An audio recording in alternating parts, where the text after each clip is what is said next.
I have a feeling you've heard a lot of the same things from the candidates, and that's we talk about jobs and we talk about taxes. You know, there's a lot of things that we agree on, and I think those are things we do. I think the difference between candidates is if we're going to set priorities and stick to it, and that's what I can tell you that I will do. Let me tell you why I'm running, why I decided to run.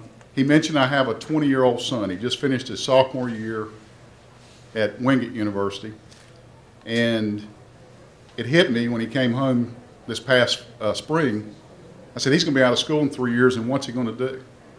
I was a little selfish. I don't want him to have to go find a job in Atlanta or Orlando or D.C. or Richmond or wherever it is, or Charlotte. I want him to have an opportunity here. So that's kind of was the thing that kind of put me up top. Guys, some of y'all have known me for a while. I started to run about 6 years ago. And the person that's in District 4 now is somebody I've known for a good long while, somebody I like, somebody I agree with on a lot of things.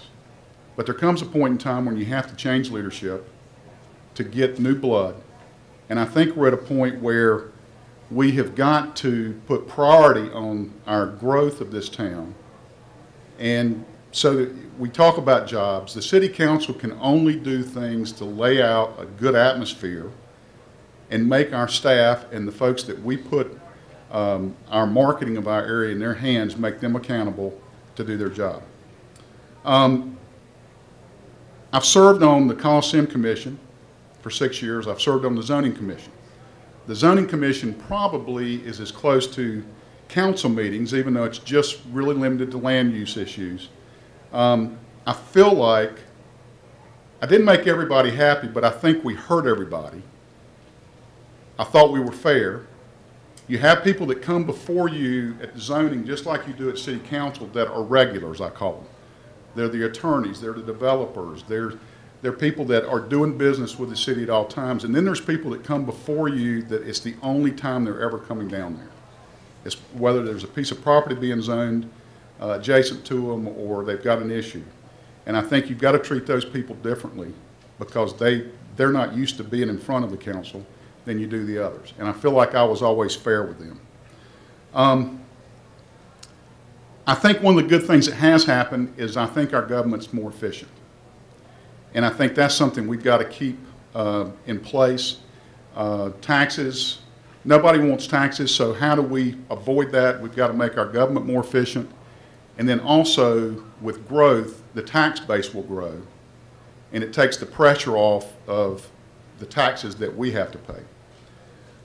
I would tell you that I believe I'm ready to do this. City Hall does not scare me. I'm not a first-timer. I've been down there. I've worked with the folks down there. I think we have a good staff. The staff is going to start turning over. There's some people getting ready to retire. We've got to go make sure the manager finds good people. And I think that we do have a good manager, and I think that the council just needs to work and make him accountable and keep him doing his job.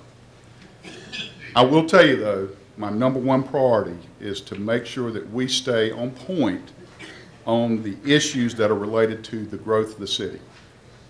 And I will be putting out in the next few days a plan for those items, and I will make sure that it gets to y'all so it can be passed along. There are a lot of things that we are already doing in the city. There's not really any new ideas related to economic development and job creation. It's all about staying on point and keeping that a priority. I would tell you, I know there's a couple issues that's been out there recently, the White Street landfill, and I think I was asked to speak to that. The process I did not like. The end result I do not like. We lost an opportunity in there. Is that my 30-second call? We lost an opportunity in there to renegotiate the existing contract that we have. And if what I've seen reported was that there was $3 million worth of savings. We should have been in there trying to work to have dual paths, looking at the proposal that was at hand and looking at that. You've heard everybody say long-term solution. We've got 2 years now to solve this. It needs to be a priority to go ahead and get it solved and get what we're going to do in place.